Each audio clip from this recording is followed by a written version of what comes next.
Santísima Virgen este recomenzar de nuestra escuela de teología parroquial. ¿Qué quiere ser esto? Ahorita estamos con todos los que también están asistiendo a clases virtualmente, 48. Es algo gran don de Dios, porque al fin y cuentas, como lo estuve diciendo en las semanas anteriores, pues la formación es para ustedes. Creo que tanto nos ha pedido la Iglesia que entre mejor formados estemos, mejor vamos a conocer a Jesucristo. Es la razón última. Y también la doctrina de la Iglesia, que lo que busca es precisamente dar a conocer a nuestro Señor.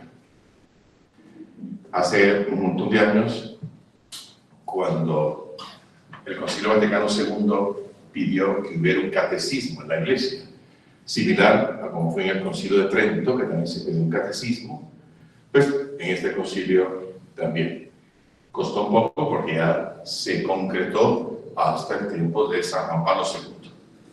Entonces, ya el catecismo estaba terminado. Juan Pablo II se le encargó al cardenal entonces Joseph Ratzinger, futuro Benedicto XVI, y entonces, antes de publicarlo, le enseñan a Juan Pablo II todo el esquema, y dicen, mire, hemos pensado en que pueda tener el catecismo un logo, ¿sí? Entonces le presentaron varias opciones para que el Papa eligiera, y eligió uno, entonces, el que se usa en el catecismo, que es parte del arte paleocristiano, que aparece en los sarcófagos. Entonces aparece un pastor que está sentado a la par de un arbolito y está sonando su flauta, y a la par del pastor es una ovejita, ¿verdad? Entonces dijo Juan Pablo II, lo eligió así porque dijo, esa es la doctrina de la Iglesia, que es la música que el pastor está sonando, que sigue siendo Cristo mismo el que con la doctrina de la Iglesia sigue acercando a sus ovejas. Pues precisamente de lo que se trata de esta escuela pues, es de formar cada vez más y mejor a los laicos, para que a través de esa formación conozcamos mejor al Señor, sin duda. Pues con todo el pensum que se tiene, con toda la organización ahora en la escuela que dirige ahí la Carmencita y Pati, que está haciendo una labor fenomenal en secretaría, pues queremos eso, presentarlo y fomentarlo para todos. Ánimo, sigan adelante, tenemos unos egregios profesores de primerísima calidad. Y va a entregar el micrófono para la teología del Padre Salvador, que ha preparado toda esta materia de los evangelios sinópticos. Dios los bendiga y adelante. Gracias, Padre. No sé si tengo que usar el micrófono, se puede sin micrófono. Como grabación. Por grabación. Por grabación, mejor, ¿verdad? Ah, por la grabación. Entonces, vamos a iniciar este curso de evangelios sinópticos. Y vamos a hacer un tema introductorio.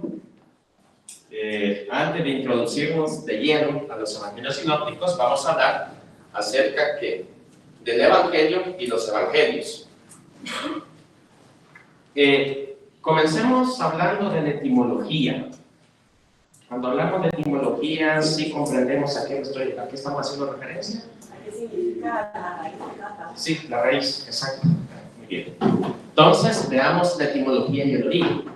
Evangelio. En un primer momento, evangelio significó recompensa por una buena noticia. Es decir, pues había una buena noticia, entonces pues se daba una recompensa por esta buena noticia. Pero luego, evangelio comenzó a utilizarse para designar la buena noticia en sí misma. Entonces, pues aquí tenemos una evolución. Primero fue una recompensa por una buena noticia y luego ya designa la buena noticia en sí misma. ¿Sobre eso hay alguna duda? Muy bien. Entonces vamos al Antiguo Testamento. En el Antiguo Testamento no encontramos la palabra evangelio, pero sí encontramos el verbo evangelizar. ¿Y a qué hace referencia este verbo? Si gustan una presentación, ya la tiene Carmencita, si gustan que se las envíe. No sé si ustedes en un grupo. Sí. ¿Ya se las envió? Ya se la voy a enviar. Ah, perfecto. Entonces, en el Antiguo Testamento no encontramos la palabra evangelio, sino que encontramos ¿qué? El verbo evangelizar. ¿Y a qué hace referencia este verbo, evangelizar? A la noticia gozosa de que Yahvé ha comenzado a reinar. Eso lo encontramos en Isaías 52:7. Luego también en Isaías 61:1 encontramos el mensajero de nuevas alegres. Trae a los desgraciados la buena noticia. Entonces aquí pues ya nosotros encontramos que también no solamente hay una noticia, sino que hay un mensajero que trae ¿qué? Buenas noticias. Y definitivamente el Nuevo Testamento va a afirmar, esta televisión sí está, yo creo que es el cable, vamos a tratar de cambiar cable, vámonos así, a ver qué tal. Entonces, ya en el Nuevo Testamento se afirma que este mensajero es ¿quién? Jesús. Y eso lo tenemos en el discurso programático de Jesús en la sinagoga de Nazaret, Lucas 4, del 16 al 21. Entonces, en el Antiguo Testamento no encontramos como tal la palabra evangelio, sino que encontramos el verbo ¿qué? Evangelizar. ¿Y a qué hace referencia el verbo evangelizar? Llevar la buena noticia. La noticia gozosa de ¿qué? No, la noticia gozosa de que Yahvé ha comenzado a reinar. Bueno, si aquí tendríamos que hacer pues antes un preámbulo, porque tendríamos que hablar un poco de los profetas.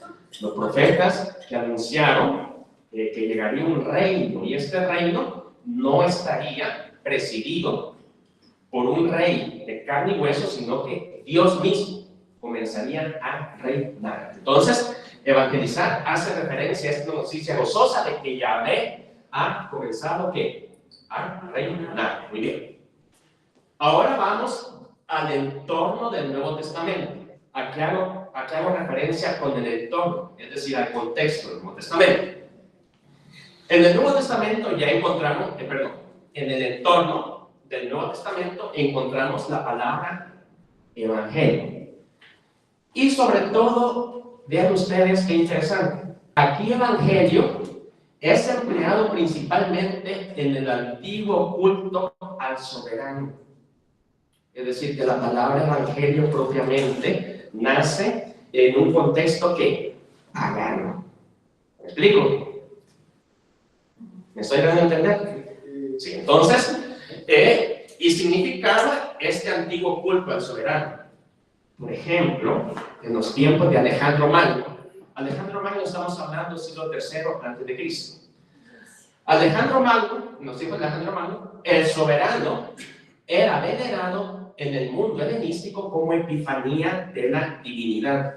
Es decir, el emperador Alejandro Magno era considerado ¿qué? Epifanía de la divinidad. Cuando hablamos de epifanía estamos hablando de manifestación sensible, o sea que se puede ver, que se puede palpar.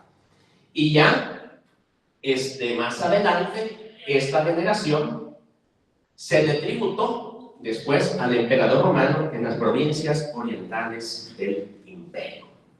Entonces aquí podemos ver una evolución que primero pues ya en ese contexto, en ese contorno, evangelio primero significaba un culto al soberano. Y en el mundo helenista, es decir, en el imperio helénico de Alejandro Magno, el soberano era venerado como epifanía de la divinidad. Prácticamente el soberano era ¿qué? La representación visible de ¿quién? De la divinidad. De la divinidad. ¿Ya? ¿Perdón? No, estaba analizando. Bueno. Y luego, pues, más adelante, cuando cae el imperio helénico y asciende el imperio romano, entonces esta veneración se le tributa al emperador. Bueno, entonces, ¿sí? O sea, cuando usted habla de la veneración era, era al final. Ajá, muy bien. Ahora vayamos ya a la comunidad cristiana. Ya hablé de evangelio en el Antiguo Testamento, ya hablé de evangelio también en el entorno, en el entorno del Nuevo Testamento. Veamos ahora la comunidad cristiana. La comunidad cristiana proclama que no hay más que un solo evangelio. Esto lo encontramos en Gálatas 1, del 6 al 9. No hay nada más que un solo ¿qué? Evangelio. El mensaje, y precisamente el Evangelio, es el mensaje sobre Cristo crucificado y resucitado. Esto lo encontramos en 1 Corintios 15, del 3 al 5. Quien es proclamado como el Hijo de Dios y el Kyrios. Kyrios es un término griego que significa Señor. De ahí viene, pues, ¿qué? Kyrie eleison, ¿ya? Señor de piedad. En Romanos 1:13. Y en la comunidad cristiana, con el nombre de Evangelio, y aquí sí quiero que presten atención, bueno, yo sé que me está prestando atención, se designa no solo el contenido, sino también el acto mismo de la proclamación. Dos cosas. Evangelio es, por una parte, ¿qué? El contenido. Muy buenas. El contenido del querigma. El contenido del querigma, pero también proclamar, o sea, el acto de proclamar es también ¿qué? Evangelio. Evangelio. ¿Me di a entender ahí?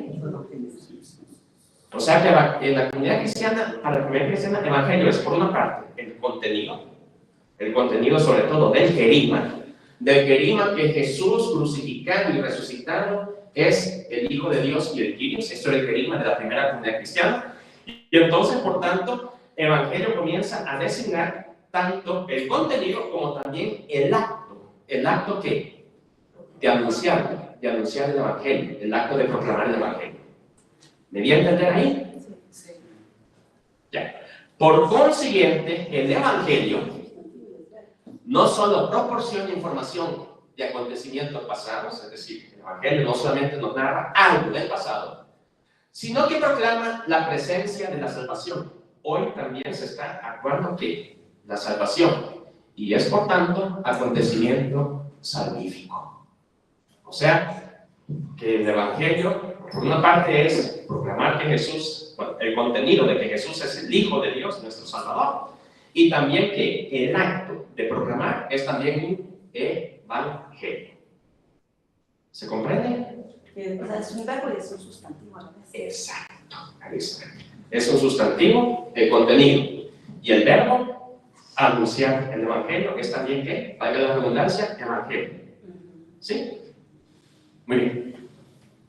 Como tengas las 7:40, vamos a ir.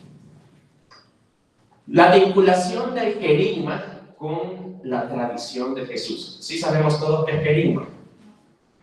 No.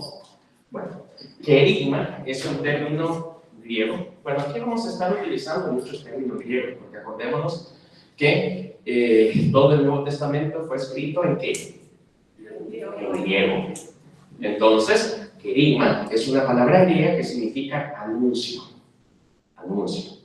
Las primeras comunidades proclamaban el querigma, es decir, proclamaban el anuncio. Muy bien.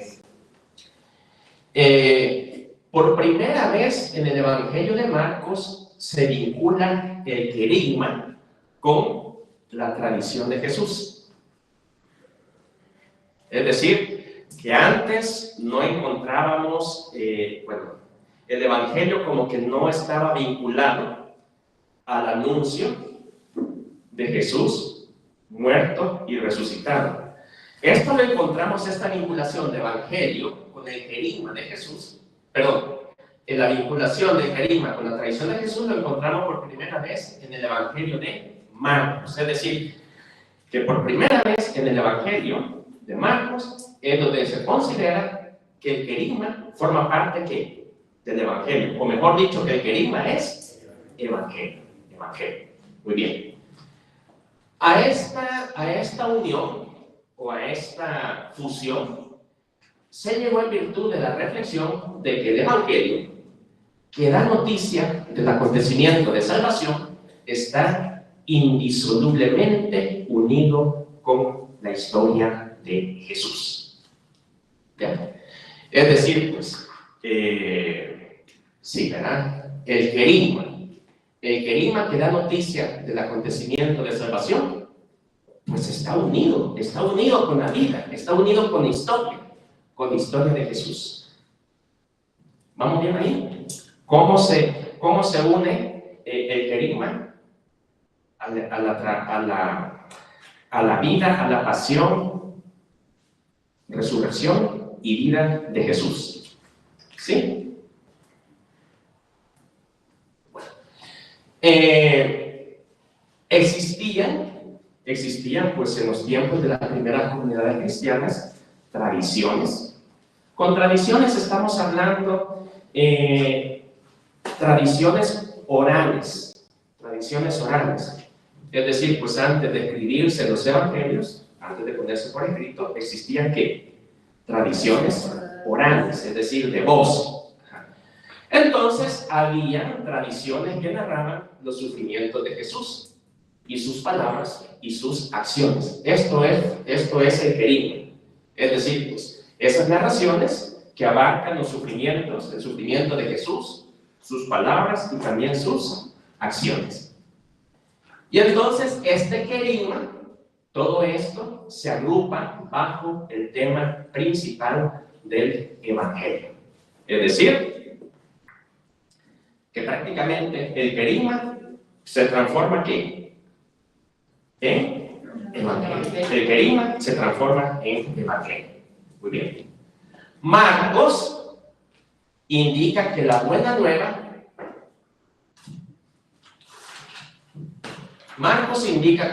nueva tiene un determinado comienzo, que coincide con el principio de la actividad pública de Jesús. Es decir, que ya pues Marcos dice que el querigma, que ahora pues, ya se transforma en Evangelio, tiene su comienzo con la actividad pública de Jesús. Eso lo encontramos en Marcos 1.1. Incluso pues en Marcos 1.1, si nosotros vamos a leer, vamos a ver que dice comienzo de la buena noticia, o comienzo del Evangelio, de Jesús. Luego también en el libro de los Hechos de los Apóstoles también encontramos este principio. Y aquí en Hechos 10, de 37 al 40, encontramos el discurso de Pedro.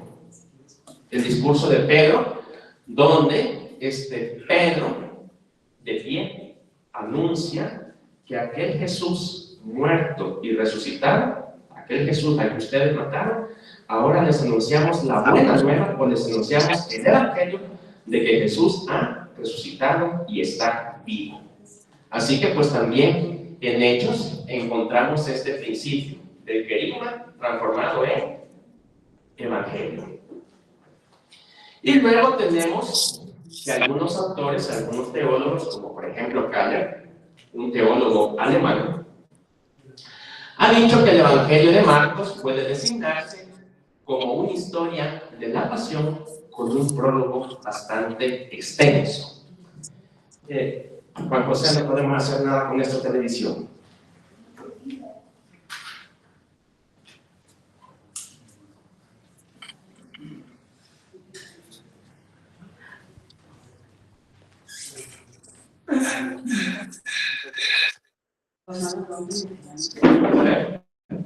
Cuando se había hecho de Alejandro Magno, ¿era que a él le decían el Evangelio o que a él le rendían un culto al que le llamaban Evangelio? No, es decir, que la palabra Evangelio estaba relacionado con el culto al emperador. ¿Ya? Es decir, pues, encontramos en un contexto pagano, ahí la palabra Evangelio, y prácticamente Evangelio tiene que ver con este culto que las personas rendían al emperador. Y luego lo encontramos ya en el Imperio Romano, sobre todo pues, en la parte oriental del Imperio Romano. Exacto.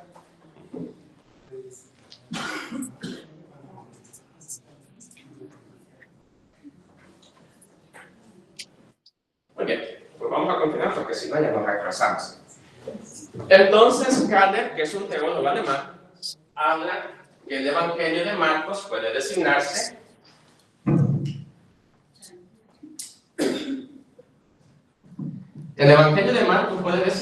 como una historia de la pasión con un prólogo bastante extenso. ¿Qué quiere decir aquí este teólogo con eso?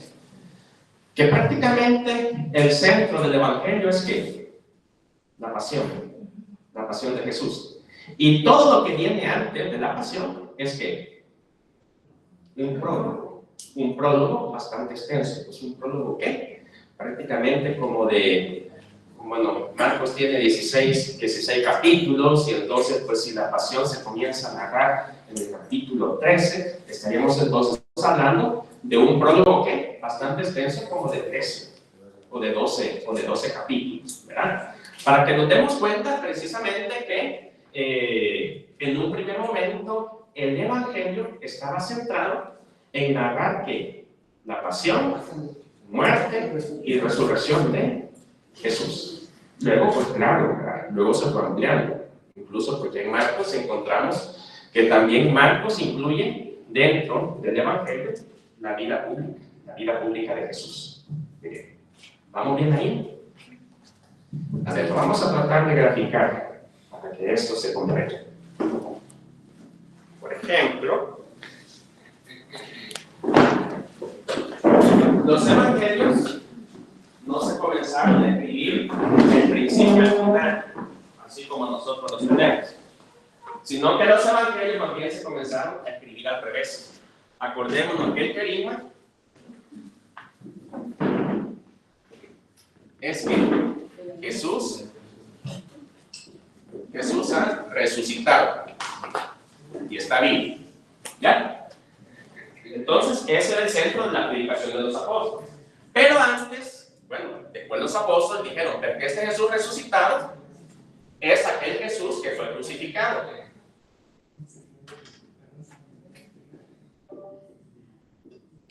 O sea que a Jesús resucitado se le agrega que también da muerte, la muerte de Jesús. Pero luego reflexionaron, pero que este Jesús fue el Jesús que también que tuvo una vida pública. Entonces se va todavía más atrás, ¿ya? Y todavía se va a decir, pero que ese Jesús que tuvo una vida pública también tuvo ¿qué? Una infancia. ¿Ya? Se va todavía más para atrás.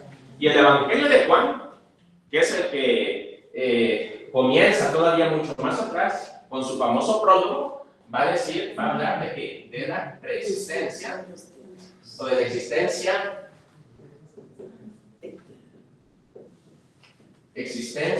eterna del Verbo. Entonces, si nos damos cuenta que los evangelios no se escriben de adelante para atrás, sino que los evangelios se escribieron ¿qué? De atrás para delante. Es decir, pues, el querigma, Jesús resucitado, pero también luego los primeros cristianos dijeron, porque Jesús resucitado primero fue crucificado. Después escribieron la vida pública de Jesús. Después la infancia y después también el famoso prólogo de Juan que nos habla de la existencia eterna del Logos, de la palabra. Entonces se comprende cómo fue que surgió, cómo se escribieron los evangelios. ¿Sí? Bien. Entonces por eso es que Calle viene a decir que el Evangelio de Marcos puede designarse como una historia de la pasión, es decir, pues, que Marcos pone su énfasis en la pasión de Jesús con un extenso prólogo. ¿Ya? ¿Se comprende? Sí, perfecto. Entonces aquí pues estamos viendo cómo el querigma se vincula con la tradición de Jesús. Los evangelios de Mateo y Lucas tienen como modelo al de Marcos. Incluso pues el evangelio de Marcos se escribe antes que los evangelios de Mateo y Lucas. El evangelio de Marcos se escribe alrededor del año 65. Así que lo tienen como modelo. Mateo y Lucas tienen mayor amplitud y comienzan con los relatos del nacimiento y de la infancia y narran una historia continuada de Jesús. Marcos inicia con ¿qué? Con la vida pública. O sea que aquí tenemos el inicio del evangelio de Marcos. Marcos inicia con la vida pública de Jesús. En cambio, Mateo y Lucas van a iniciar con qué? Con la infancia. Y luego Juan va a iniciar con qué? Con la existencia eterna ¿qué? Del verbo, de la palabra. Muy bien. Incluso Marcos va a centrarse aquí en Jesús crucificado y apenas va a hacer con referencia al Jesús resucitado. Entonces, pues nos damos cuenta que también entre los evangelios hay ciertas diferencias. Ya dijimos que el evangelio de Juan comienza aún antes, glorificando con el himno inicial a Logos preexistente. Pero los cuatro evangelios canónicos, están de acuerdo en situar el centro de gravedad de la exposición en la pasión y en la pascua. Es decir, que para los evangelistas, ¿el centro qué es? La pasión y la pascua. La pasión y la resurrección. Por eso que vimos que los evangelios se escribieron ¿qué? De atrás para adelante, de atrás para adelante. Se narra la actividad de Jesús, su pasión, muerte y resurrección para llamar e invitar a la fe. Es decir, pues, que narrar toda la vida pública de Jesús, narrar su pasión, narrar su resurrección,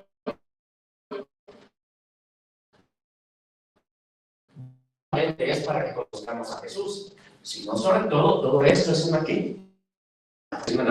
O sea que los evangelios se escriben para que nosotros creamos. Para que nosotros creamos. Por eso es que los evangelios no son relatos históricos, sino que los evangelios son escritos de fe. Escritos de fe, porque fueron compuestos para que nosotros creamos.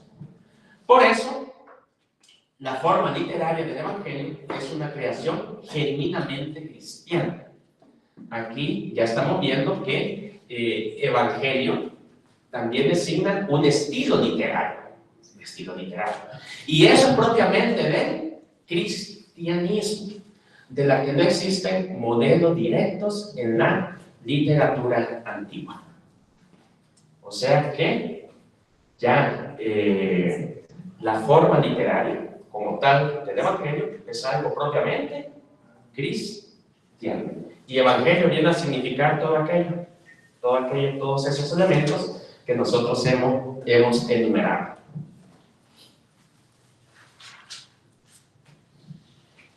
Y el testimonio desarrollado por los evangelios es un único evangelio. ¿Qué queremos decir con esto? Cuando al compilar el canon, con la palabra canon, ¿entendemos la palabra canon? Sí. ¿A quién me dice que es la palabra canon? ¿A qué hace referencia? Conjunto de libros. Canon literalmente significa caña o vara para medir. Eso significa canon. Pero ya en el mundo bíblico, canon hace referencia al conjunto de libros que fueron reconocidos como inspirados por la comunidad cristiana. O sea que la comunidad cristiana reconoció que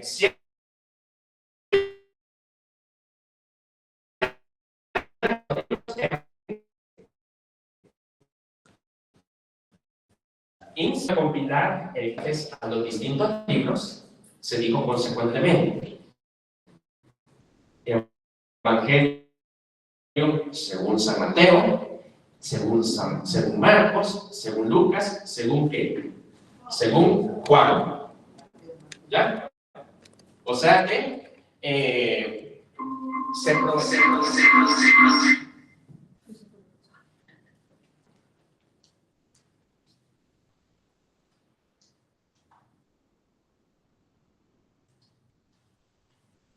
Ese epígrafe, es decir, de calificativos, ¿verdad? Evangelio según Mateo, según Marcos, según Lucas, según Juan. El único evangelio según un cuadro de testimonio, es decir, un testimonio que cada uno de los cuatro evangelistas ofrece a su manera. Prácticamente, ahí estamos hablando de un único evangelio en singular, de un único evangelio. pues que es un único evangelio, pero de acuerdo a 4 textos, según Mateo, según Marcos, según Lucas, según Juan, ¿ya? En el siglo II, y aquí que ya estamos dando un paso más, en el siglo II se operó una manera de expresarse, es decir, pues ahí al haber un cierto cambio. Aquí tenemos a Justino y a Ireneo, que son padres de la iglesia, son de los padres apostólicos, el primero padre de la iglesia.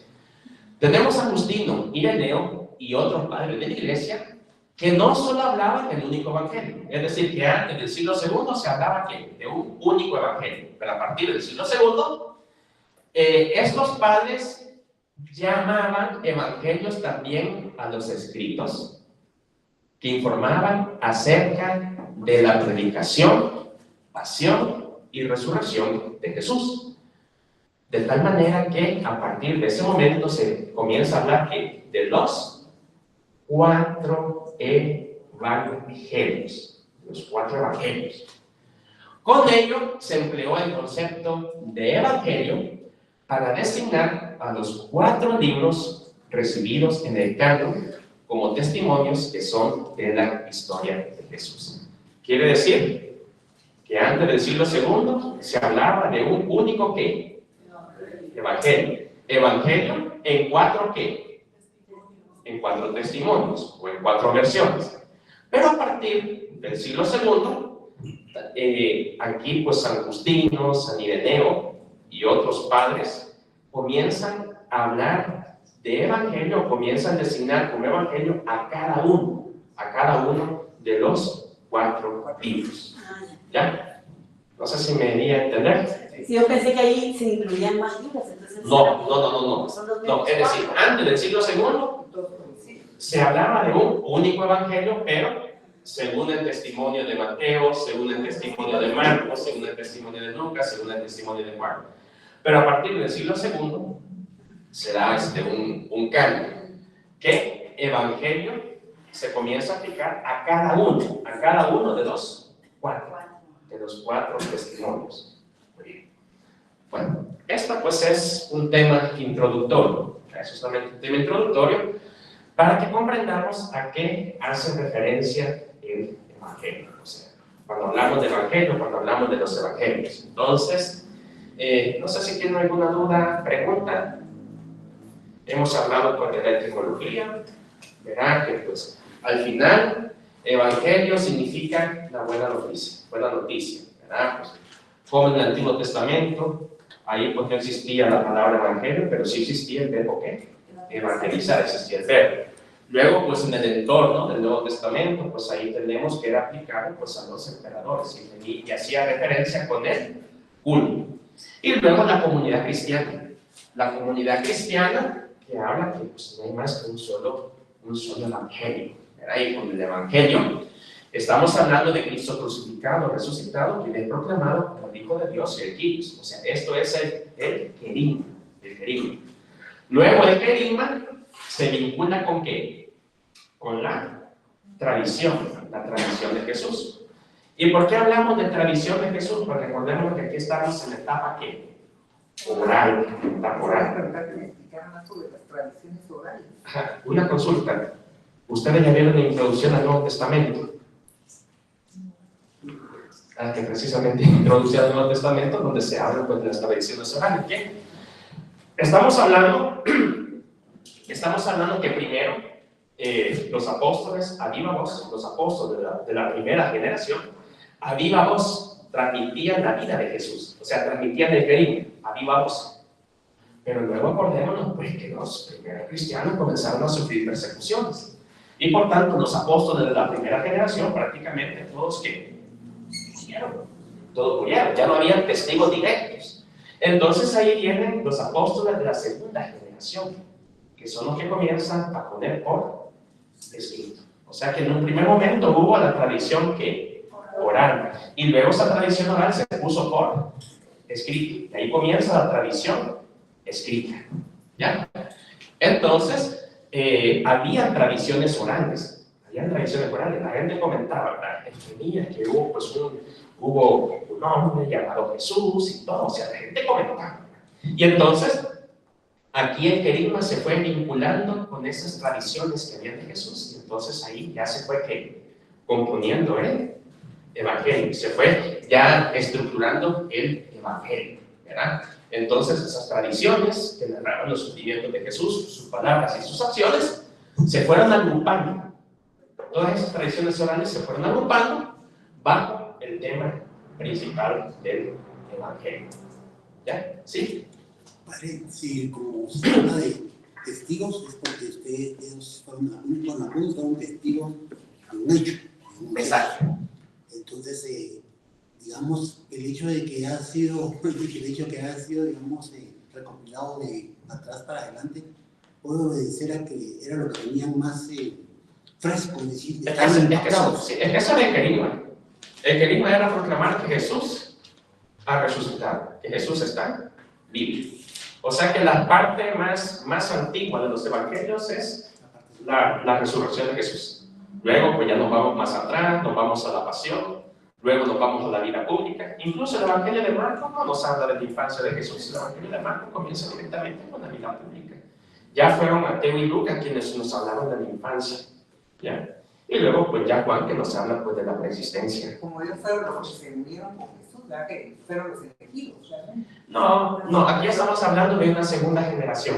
Sí. De una segunda generación. Los evangelistas no es que hayan andado directamente con Jesús, ¿verdad? Ya estamos hablando de una segunda generación. Incluso, aunque el evangelio de Mateo, históricamente Mateo, pues aparece en el evangelio que sí anduvo con Jesús, pero ya los evangelios fueron elaborados por comunidades que estos apóstoles habían fundado.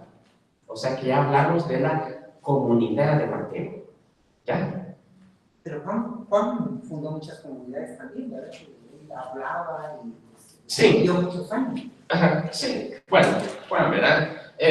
Juan, pues, no es que ha vivido muchos años, es que ahí también tenemos que hablar de las comunidades juánicas. O sea que no es que el evangelio no es que lo hayan escrito directamente los discípulos, ¿no? Que eran comunidades fundadas por esos discípulos. ¿Ya? Pero todo seguía con el mismo sistema de tradiciones orales. Sí, tradiciones orales que después pusieron por escrito. Pero no sabemos si puede haber sido la tercera generación, por ejemplo. Normalmente esto se habla de una segunda generación. Ya cuando la primera generación de discípulos pues, son martirizados, entonces aparece una segunda generación y ahí ya comienza la tradición escrita. Muy bien, entonces, pues esto ha sido un tema introductorio. Y solamente para, no tengo mi computadora, sino que es otra. Entonces, para la próxima semana nos vamos a tardar 3 clases ya para estudiar lo que se conoce como el problema sinóptico. Es decir, por qué el Evangelio de Marcos, el Evangelio de Mateo, el Evangelio de Lucas tienen ¿qué? Similitudes. Bueno, nos quedamos hasta aquí. Nos deja la hora porque es problema. ¿Cómo? Ya nos deja la hora porque es problema. Porque es problema. Por eso, ¿de dónde qué? Son similares. O sea, ¿de dónde vienen esas similitudes? Muchísimas gracias, padre. ¿Hay chat o no hay chat? Sí, Miren, entonces en el chat ya tienen la presentación. sí, padre. En el chat también les voy a mandar de dónde está sacada pues esta información, ¿verdad? Y también les voy a mandar pues como unos cuatro libros ahí para que también vayamos leyendo, ¿verdad? Y comprendiendo mejor todo Si esto. nos Pues. comparte su correo por si alguien tuviera alguna duda. Bueno. Que les escriban directamente. Perfecto. Perfecto, muy bien. Muchas gracias, padre. Buenas noches. Gracias, padre. Gracias, padre.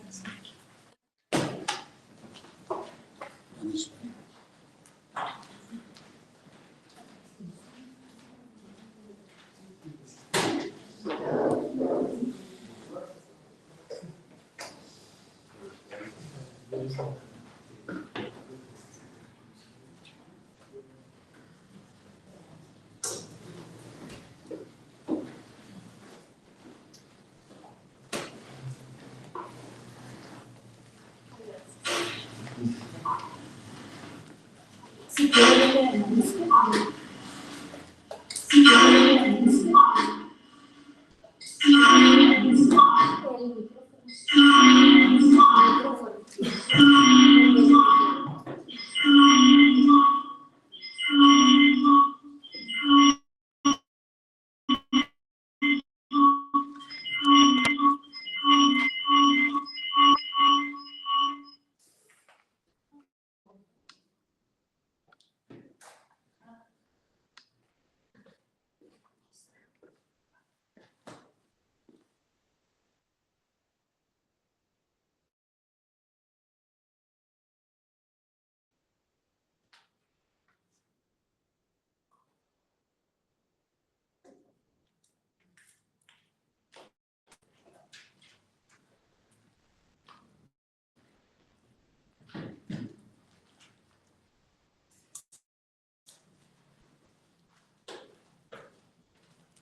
Bueno, muy buenas noches a todos.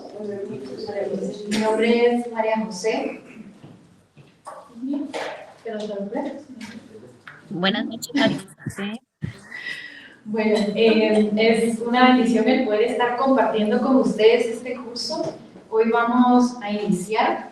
Les quiero compartir la bibliografía con la cual voy a estar trabajando y que les recomiendo a ustedes que puedan pues también conseguir. De igual forma, yo procuro con estas presentaciones resumirles algunas cosas importantes para que ustedes las puedan tener como información o como un resumen de lo que yo voy diciendo. Los libros son 2 tomos de Isabel Sáez Ross. El primero es Creados a su imagen y el segundo es Recreados por la gracia. Voy a hacer todo mi mayor esfuerzo porque los podamos completar. ¿De qué se trata el curso de Antropología Teológica?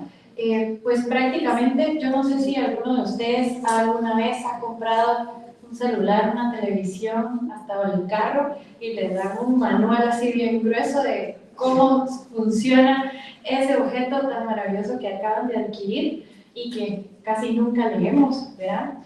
Algo así va a ser. Vamos a conocer ese manual escrito por el Creador sobre todo lo que Dios ha creado, toda su creación, incluyéndonos a nosotros que somos la culmen de la creación. Y cómo esa creación también recibe un don muy particular de Dios, que es la vida de la gracia. Ese es el resumen del curso. Pero vamos a tratar de ir desglosando. Y muy bonito que tengan un curso de Biblia también. Van a ir viendo y no caigan en crisis de que si les dicen, no, ese no fue el autor, sino la comunidad. Es parte de lo que ustedes vienen a aprender hoy en estas clases, porque también yo voy a bajarles también, bajarlos un poquito a la tierra en cuanto a las interpretaciones de algunos textos bíblicos. Vamos a interpretar ahora desde lo que el autor ha querido, desde lo que la iglesia enseña y no como lo interpretarían quizás los niños de la primera comunión. Vamos a tratar de subir un poquito el nivel para poder entender. Entonces, la antropología teológica, en resumen, estudia al hombre, que eso es la palabra antropos en griego, desde la teología. Es la ciencia que estudia todo lo relacionado con Dios. La persona humana es un misterio. Nosotros somos un gran misterio y llevamos impreso dentro de nosotros también el misterio de Dios. Voy a regresar un poquito y luego les pongo de nuevo. Vamos a entender a través de la palabra cómo Dios nos ve, cómo Dios nos ha creado y vamos a intentar conocernos de esa manera. Yo la verdad que leí el primer tomo como en 2 días, me voló la cabeza y cuando llegué al segundo quería empezar este curso con ustedes porque creo que es uno de los temas más bonitos que tratamos muy poco y que debiéramos de todos conocer para entender la grandeza de lo que es el ser humano. lo grande que es ser hijos de Dios, el culmen de la creación. Estamos muy acostumbrados a decir, soy hijo, soy hija de Dios, Dios es mi Padre, pero ¿qué significa eso? Yo quiero irlo desglosando con ustedes. Y importante es que solamente vamos a ver y a entender esto si dejamos de vernos hacia nosotros y vemos desde la mirada de Dios, desde la intención de Dios, y si conocemos a Dios.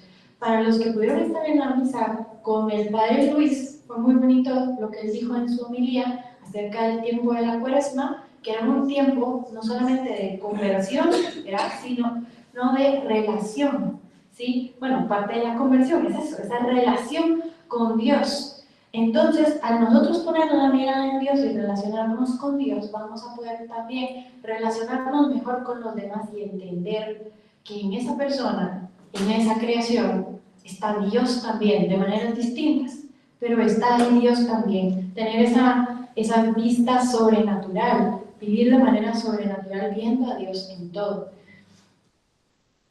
Y vamos a empezar por la creación. Si ustedes tienen sus Biblias, que yo les recomiendo siempre tenerlas, vamos a leer en un rato los textos de la creación que están en Génesis 1 y Génesis 2, pero para irles adelantando. Primero, vale decir que la creación es una obra de la Santísima Trinidad. Ese es otro curso, aparte del de la Santísima Trinidad, dificilísimo de explicar y mucho más de entender. Si lo entendemos, decía San Agustín, no es Dios, ¿verdad? Entonces, mucho que vamos a ir viendo, vamos a tener que romper los parámetros que tenemos de nuestra lógica humana y pensar, esto es algo que me supera, porque estamos hablando de Dios, y a Dios no lo podemos meter en nuestra cabeza y en nuestro entendimiento tan pequeño. Habrá mucho que tendremos que abandonarnos en el misterio de Dios. ¿Sí? Entonces los invito también a botar ese pensamiento rígido y abrirnos a la gracia de Dios. Y antes de venir a estas clases, pedirle mucho al Espíritu Santo su gracia para comprender mejor. No quiere decir que no vamos a comprender, claro que sí, pero nos va a superar, por supuesto. Entonces, la creación de la creación es obra de la Santísima Trinidad. Dios Padre, Dios Hijo, Dios Espíritu Santo nunca obran solos. Y se les atribuye a cada uno una parte o una etapa de la historia de la salvación, y esto es con fines únicamente catequéticos para que podamos entender el obrar de la Santísima Trinidad, pero en la creación están el Padre, el Hijo y el Espíritu Santo, el Verbo, la segunda persona de la Santísima Trinidad. Antes de que Jesucristo se encarnara, ya existía, y actuó también en el inicio. Y todo lo que existe, vamos a entrar un poquito a un pensamiento un poco filosófico, es porque hay algo, o alguien en este caso, anterior, que lo creó. ¿Sí? Santo Tomás en la Suma Teológica habla de los diferentes, de las 5 vías del conocimiento de Dios, pero también habla de la causa primera. Quiere decir que si el mundo existe, el ser humano existe, los animales existen, la naturaleza existe, es porque algo tuvo que hacer que existiera. Algo o alguien tuvo que haberlos llamado a la existencia. No es posible que sea, y aquí hablando de Dios, causa de sí mismo, pues sería anterior a sí mismo, cosa imposible.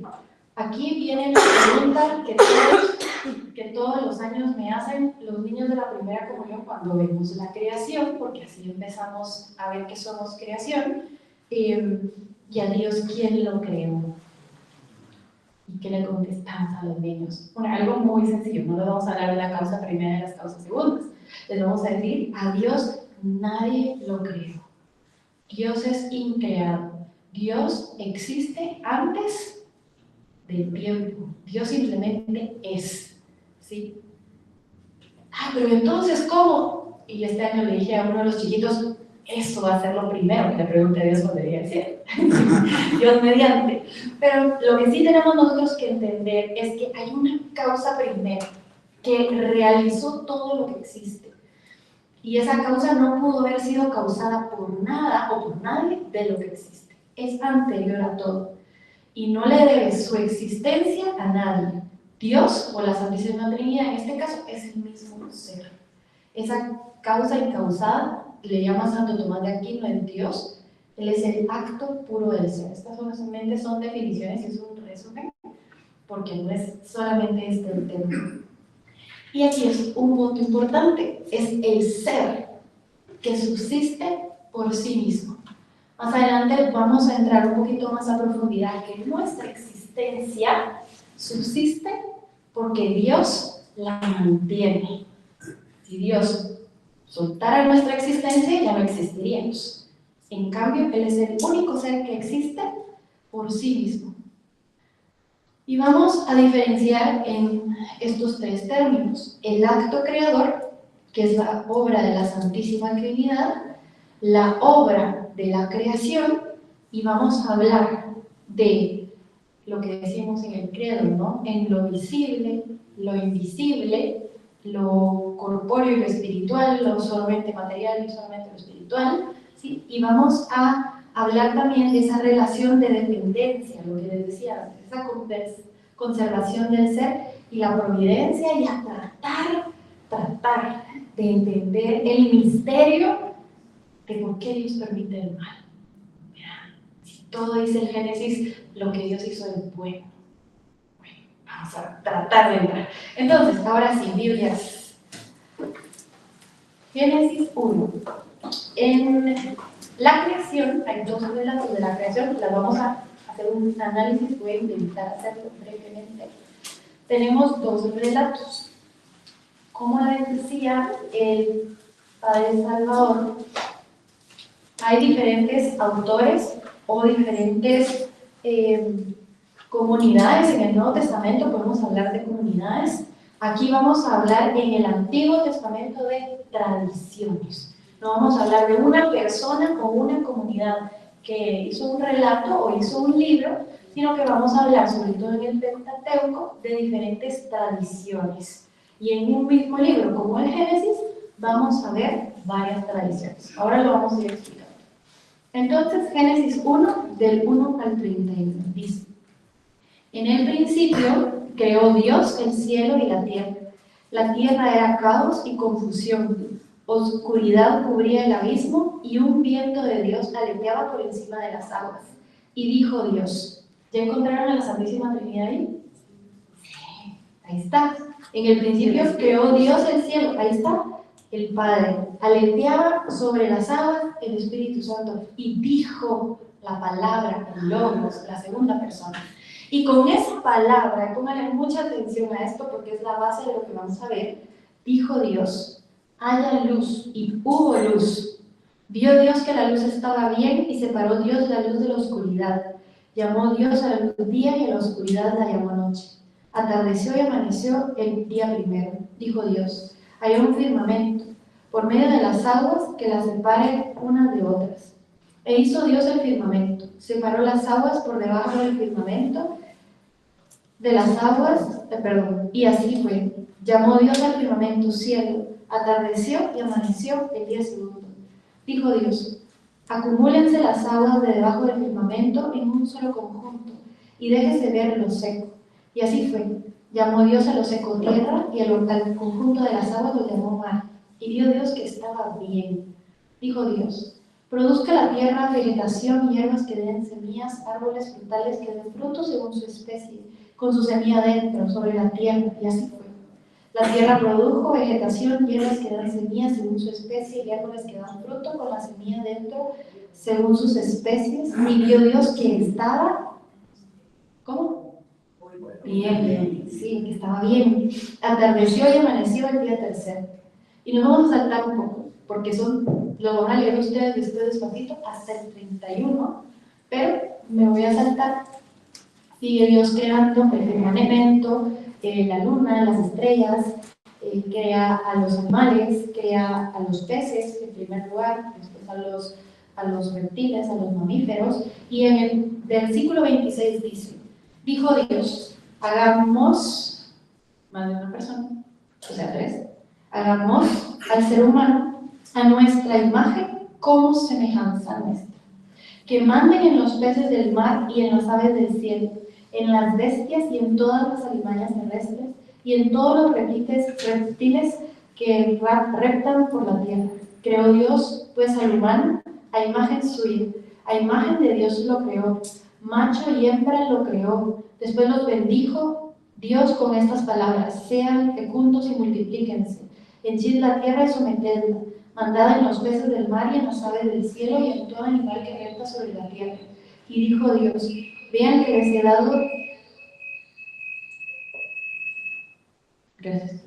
he dado toda hierba de semilla que existe sobre la faz y toda la tierra, así como todo árbol que lleva fruto de la semilla, todo ello les servirá de alimento. A todos los animales terrestres, a todas las aves del cielo, a todos los reptiles de la tierra, a todo lo animado de la vida, les doy la hierba verde como alimento. Y así fue. Vio Dios cuanto había hecho, y todo estaba muy bien. Y atardeció y amaneció el día sexto. Bueno, ahí ustedes lo van a leer despacito luego. Este relato de Génesis quiere transmitir a través de un lenguaje poético y metafórico, ¿sí? Esto no lo vamos a interpretar como que fuera un texto científico, ahí estamos oyendo motores, sino que lo vamos a interpretar bajo las formas literarias que trae la Biblia. La Biblia es un libro que tiene figuras literarias y debe ser interpretado de esa manera, interpretándolo de forma literaria. Lo primero que sí podemos entender de este texto es que Dios es el origen y la causa del todo. Antes de crear el cielo y la tierra, antes de crear la oscuridad y la luz, ya era Dios. Y en este cielo y tierra, en el lenguaje hebreo, porque recordemos que en el Antiguo Testamento, en particular el libro de Génesis y todo el Pentateuco están escritos en un hebreo muy antiguo, pues el hebreo tiene menos riqueza de vocabulario que con nuestra lengua, el castellano y el español. Y este cielo y tierra quiere decir todo el cosmos, todo lo que existe, el universo, todo lo que encierra el mundo. Y vamos a interpretar este texto y el texto de Génesis 2 también como un poema, ¿sí? No como un texto científico, ¿verdad? Y también, bueno, eso es de Génesis 2 después. Aquí quiero resaltar algo. En todo el relato muchas veces dice Dios dijo, y se hizo. Entonces Dios crea con su palabra. Aquí hay un paréntesis que me gusta, los que ya me conocen, que me han oído repetir esto varias veces, pero yo no sé si se han dado cuenta, cuando en la Santa Misa, cuando hay un sacerdote que celebra así despacito y bien hecho con mucho amor, al momento de la consagración, ellos se inclinan o se deberían inclinar ante las formas para consagrarlas, porque ¿qué las consagra? Las palabras de Jesús, dichas por el ministro ordenado en persona de Cristo. Pero es la palabra, el repetir las palabras de la última cena, que hacen el milagro de la transfiguración. De la misma manera, creó Dios cuando existe. Él lo dijo y Él lo hizo. Él crea mediante la palabra. ¿Y quién es la palabra? También el Logos, Jesucristo, para nosotros. Dijo Dios que haya luz y hubo luz. Y así fue. Entonces podemos decir que Dios llama a la existencia. Todo cuanto hay. La palabra vocación significa llamado. Dios nos llama.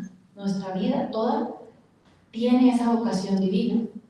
Y vamos, bueno, aquí les puse el comentario, pero más adelante está explicado. Al hacer Dios la creación, comunica su ser a la creación. No es como cuando nosotros agarramos la plasticina, ¿verdad? Y hacemos un muñequito y creamos el muñequito. Al muñequito no le comunicamos nuestro ser. ¿Verdad? Los padres a los hijos les comunican de cierta manera su ser, pero algo que hacemos nosotros, externo a nosotros, no. Con Dios es diferente. Cuando Él crea cuanto existe, comunica su ser. En la creación, animales, vegetación, lo hace de una manera y con el ser humano lo hace de otra diferente. Esto está anotado un poquito más adelante. Y Dios crea de la nada. A esto le llama la teología ex nihilo, de la nada. O sea, nada existe y de repente ya existió. ¿Sí? ¿Y por qué crea? Porque le dio la gana. Porque así lo quiso. Porque nos amó y quiso crear todo para darnoslo a nosotros. Por amor. Por supuesto, por amor. Solo el Dios que es amor puede explicarnos del todo el porqué del mundo y del mundo mismo. Entonces, en resumen, las tres personas crean porque las tres tienen la misma esencia, tienen la misma potestad, tienen el mismo pensar, amar y hacer. No obra uno lejos del otro ni diferente del otro. El texto nos ayuda a entender que el Padre es origen y fuente de la Trinidad. Esto lo dice la teología también. Y esto nos habla de la omnipotencia del Padre. Por eso el catecismo dirá, explicará el atributo de Dios omnipotente o Dios todopoderoso y va a distinguir en que el Padre es creador, el Hijo es salvador, el Espíritu Santo es el santificador. Sin embargo, pues actúan los tres juntos y aquí nos deja ver esa omnipotencia del Padre, que es origen y fuente de la Trinidad. No quiere decir que haya sido primero a los otros dos. Les quiero recomendar, porque no es el tema del curso, pero que lean el credo atanasiano, el cuicumbo, y siempre lo digo, mis alumnos de otros años ya lo conocen, pero les recomiendo que lo puedan conocer porque ahí está desglosado cada una de las personas de la Santísima Trinidad y las naturalezas de Jesucristo. El credo atanasiano de San Atanasio. Bueno, cierro paréntesis.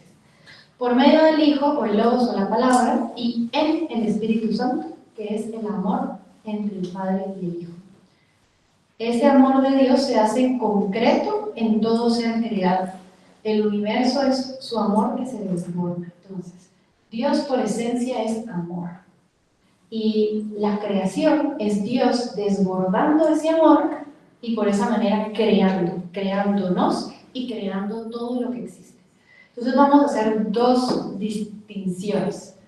Primero, la relación entre las tres personas de la Santísima Trinidad, la relación que existe entre el Padre, el Hijo y el Espíritu Santo, es una relación que se le llama ad intra. El amor, yo me lo imagino de esa manera, como una corriente de amor. Y en esa corriente están los tres protones ahí volando, Padre, Hijo, Espíritu Santo, ¿sí? El amor siempre encendido, siempre vivo, siempre actuando, siempre creando. Hacia adentro, hacia las personas. Pero hacia afuera, que es la creación, es el amor de las tres personas de la Santísima Trinidad, que la teología le llama ad extra. Esto nos va a servir para lo que viene más adelante. A ver, y se los puse así porque si alguien quiere, no es que ya terminé, ver los libros, este es el primer capítulo. Isabel Sáiz Ross. Creados a su imagen y recreados por la gracia. Entonces, vamos a ver la creación, lo primero que Dios pensó y así lo quería. Yo vino el pecado y lo arruinó un poquito. Entonces vino Dios y salvó todo y lo recreó con Jesucristo. Ese es como el esquema del curso de antropología. Bueno, vamos a... ¿Sí? Disculpa, ¿podrías repetir nuevamente, o sea, en Génesis, cómo se entiende que ahí está la Trinidad, al principio lo que leíste? Sí, con mucho gusto, pero es que estoy compartiendo lo que no leo. Solo voy ahorita te voy a buscarla. Perdónenme.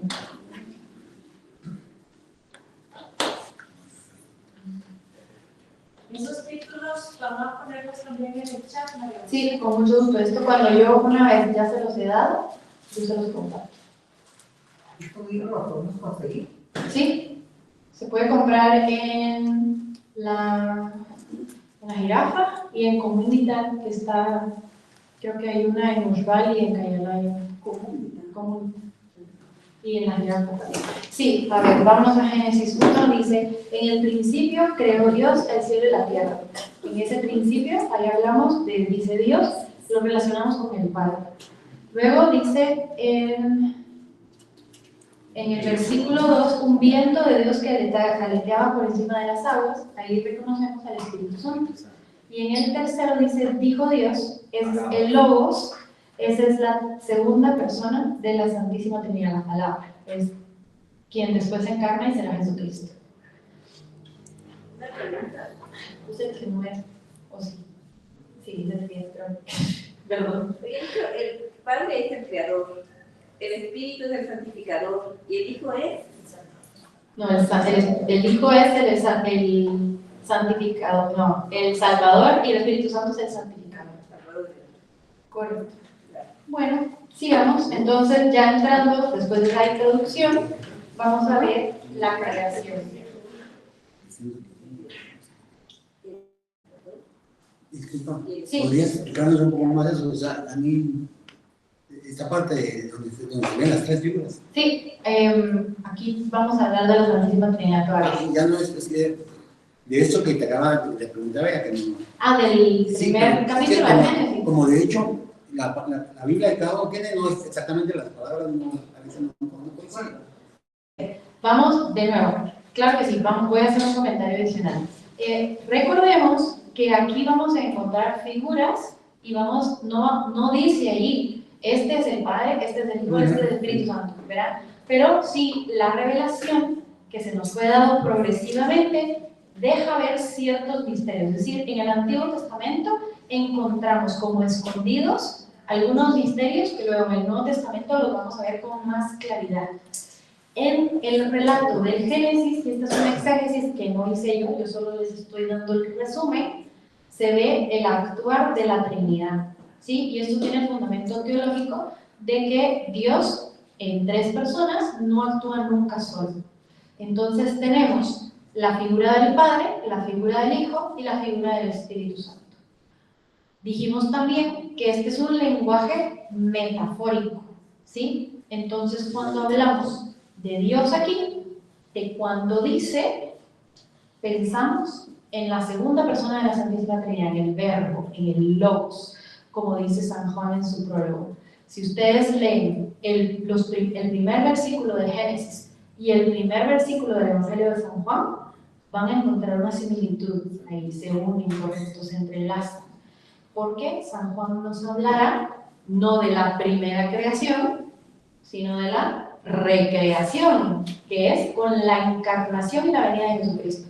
Entonces, el Logos, la palabra, es el Verbo, es Jesucristo, ¿sí? El viento que aleteaba sobre las aguas, algunos exegetas han visto ahí las figuras del Espíritu Santo. Y el que es el principio y el origen, pero origen no porque sea antes, sino que así le llama la teología, el origen de la Trinidad es el Padre. Por eso el primero, en el principio, creó Dios, nos hace énfasis en el Padre. Bueno, esperemos, vamos a ir viendo tal vez lo siguiente, les va aclarando un poco. Esto es muy conocido por nosotros porque lo empezamos todos los domingos, el credo. Creo en Dios Padre Todopoderoso, creador del cielo y de la tierra, de todo lo visible e invisible. Entonces, aquí, Santo Tomás de Aquino va a hablar de varios reinos. Va a hablar del reino material, que es pues, la naturaleza más que nada. Va a hablar de lo corpóreo espiritual, que es el ser humano. Nosotros somos corpóreos espirituales. Y va a hablar de lo explícitamente espiritual, que son los ángeles, es el mundo angelical. Perdón que ahí tiene un poquito más de texto. Bueno, Dios quiso crear en primer lugar a los ángeles. Antes de crear el mundo material, antes de crearnos a nosotros, ya existían los ángeles, ¿sí? Y esto está tomado del primer párrafo, esta cita, está textual del Catecismo, en el numeral 328, que dice que la existencia de seres espirituales no corporales que la Sagrada Escritura llama habitualmente ángeles, es una verdad de fe. El testimonio de la Escritura es tan claro como la unanimidad de la tradición. Vamos a ver también qué dicen algunos santos padres y qué dicen algunos textos bíblicos. Les voy a dar los textos, si los leemos todos vamos a terminar, pero para que ustedes los puedan ir revisando. ¿Qué es lo que sucede? es difícil de comprender algo que no podemos ver, ¿sí? Por eso Dios nos ha dejado los sacramentos, que nos dan una gracia, digamos, invisible, espiritual, por medio de elementos materiales. O sea, para que un sacramento sea válido, tiene una parte material y tiene una gracia espiritual que nos da. Bautismo está el agua, la Eucaristía está el pan y vino, en la confirmación está el Santo Crisma, y así siempre hay algo material. La verdad de fe, es un dogma de fe de los ángeles, es de difícil de comprender porque no los podemos ver, ¿sí? Esto es un principio básico. Pero que no podamos percibirlo no quiere decir que no exista. Por ejemplo, salimos y nos vamos a morir del frío, aunque el frío no lo podamos ver, existe, ¿verdad? Aunque el viento no lo podamos ver, vemos que está moviendo cosas, lo sentimos en el cuerpo. Entonces lo mismo va a suceder con los ángeles. Y aquí, pues, quizás esto sí hay algunas cosas nuevas para algunos. Estoy tomando las enseñanzas de, por eso le llamaban el doctor angélico, que era Santo Tomás de Aquino, porque él profundizó mucho en la doctrina de los ángeles, o en la enseñanza de los ángeles. Actualmente, pues hay como mucha información de este tipo de cosas por corrientes no cristianas, no católicas, entonces yo me voy a tratar de limitar a los ángeles tal cual nos lo ha presentado siempre nuestra Santa Madre de la Iglesia. Esto es importante que ustedes sepan que es una verdad que se ha creído desde siempre, ¿sí? Incluso en el Antiguo Testamento se habla y hay testimonio de los ángeles. La tradición, hay algunos santos que la profundizan, San Gregorio de Niza, San Atanasio, el pseudo Dionisio, que son como los testimonios que nos han llegado a nosotros, pero sobre todo Santo Tomás, ¿verdad? Entonces con él nos vamos a quedar nosotros. Y también hay declaraciones magisteriales que hablan acerca de la existencia de los ángeles. Esto es solo información para que ustedes la conozcan. Segunda Concilio de Nicea en el año 787 y el Cuarto Concilio de Letrán en 1215. O sea, hay documentos de la Iglesia que hablan de esto, ¿sí? Bueno, entonces, ya vamos al cuadrito resumen. Los ángeles son seres espirituales, incorpóreos, inmateriales, incorruptibles, y hay un número inmenso.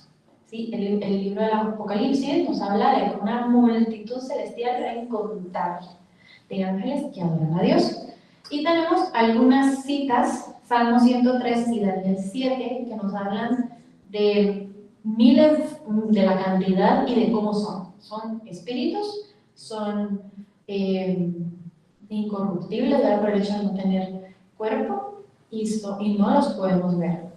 Dentro de la historia de la salvación de las Sagradas Escrituras, vemos algunos relatos donde los ángeles toman un cuerpo. No quiere decir que posean un cuerpo por naturaleza, pero la Escritura nos narra que, por ejemplo, Tobías, verán que es un libro didáctico, y lo vamos a interpretar como un libro didáctico, no como un relato de un testigo, ¿verdad? Entonces es un libro que nos va, es un libro que nos va a dar una enseñanza sobre algún tema, y que hay muchos temas morales en el libro de Tobías. ¿Cuál otro? Están en Tobías, en Job. En Job está de Satanás también. Luego en el Nuevo Testamento estará el arcángel San Gabriel, ¿verdad? Que le habla a María, que le habla a José de diferentes maneras. Entonces, si a alguien le pasó por la cabeza preguntar, entonces de repente se me puede aparecer un ángel en forma de persona, yo les voy a decir, pregúntele a Dios, porque, o sea, no es algo que la revelación diga, ¿sí? O cuando decimos a una persona, esta persona fue un ángel para mí, es una manera de expresarse. El ángel por naturaleza no tiene cuerpo. Dios puede manifestarse por medio de algún ángel y lo podemos llegar a ver. Que se puede, o sea, para Dios es imposible. ¿Qué va a pasar? No sé, la revelación no lo dice, ¿sí? Solo por sí, porque muchas veces me lo han preguntado, entonces, yo creo que una vez vi a un ángel, no lo puedo negar ni afirmar, más allá de lo que vamos a ver que dice aquí la Iglesia. Entonces, aquí, si ustedes ven, dice Suma Teológica, Santo Tomás, decía que para que el universo sea perfecto, sea sin cuerpo. que no se vaya a corromper. Y la inmaterialidad del ángel es la razón de esta incorruptibilidad. Y luego, no lo quiero leer todos. Como quiera dice, todo lo creado por Dios al crear cosas es la perfección del universo. Cuanto más perfectas sean las cosas, en mayor cantidad son creadas por Dios. O sea, que los ángeles, lo que sí podemos ver de esta cita, es que tienen un nivel de perfección mayor que la nuestra. ¿Sí? Y aún así, Jesucristo murió por nosotros sin hombres. ¿Sí? Amén. Bueno, sí, y Jesucristo se hizo hombre y no ángel, ¿verdad? Para salvarnos a nosotros. Y ellos también cayeron como nosotros, pero hijos e hijas. Amén. Qué emoción. Bueno, entonces San Agustín tendrá nueve, digamos, órdenes o nueve tipos diferentes de ángeles. San Agustín. Santo Tomás. Ay, perdón, yo sigo, ¿verdad? Como que estoy trabajando con él. Santo Tomás dice, en esta cita, citando a San Gregorio Magno, Santo Tomás dice, se llama ángel a los que anuncian las cosas menos importantes, ángeles. Arcángeles a los que anuncian las cosas más sublimes. Tenemos en la escritura tres, Gabriel, Rafael y Miguel, ¿verdad? Otros nombres no conocemos, ¿qué hay? Seguramente, sí creo tantos miles de millones, ¿verdad? Incontables. Sí, pero los nombres que conocemos son estos, porque el nombre nos indica la misión que tenían en la historia de la salvación. Vamos a ir a preguntarle a nuestros ángeles. Bueno, aparte, hablan de virtudes, haciendo este comentario, dice, los que obran milagros, potestades, los que reprimen y ahuyentan los poderes adversos, principados, los que presiden los mismos espíritus buenos. Bueno, y habrá diferentes órdenes, ¿verdad? Yo les puedo decir en mayor o menor rango, o tamaño, pero como no son corpóreos ni materiales, no podemos decir que son grandes o pequeños. Vamos a hablar de un cierto rango. Entonces, en el primer orden, serafines, querubines y tronos.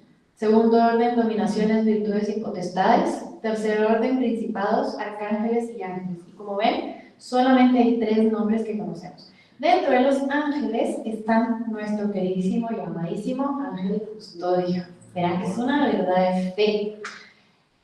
¿Cuál es la invitación? Trátenlo, porque el ángel custodio nos cuida, nos custodia que nos salvemos, que vayamos al cielo, que no solo que no nos pase nada malo físicamente en el camino, en el tráfico, que sí nos puede proteger de esa manera, pero custodia nuestra alma para que seamos dóciles a las inspiraciones del Espíritu Santo y vayamos al cielo. ¿Sí? Para que tengamos una buena muerte. Y sí, pues nos puede hacer unos favores. Algunos dicen que les consigue parqueo. Me lo ha conseguido también, pero más importante, nos ha cuidado el alma para no morir en estado de pecado mortal. Esa es su misión, que nos salvemos. Y también, pues los ángeles no son Dios, entonces los ángeles no pueden leer los pensamientos, no son omniscientes, pero si nosotros nos comunicamos directamente con nuestro ángel custodio, él podemos pedirle por qué rece por nosotros, por qué interceda.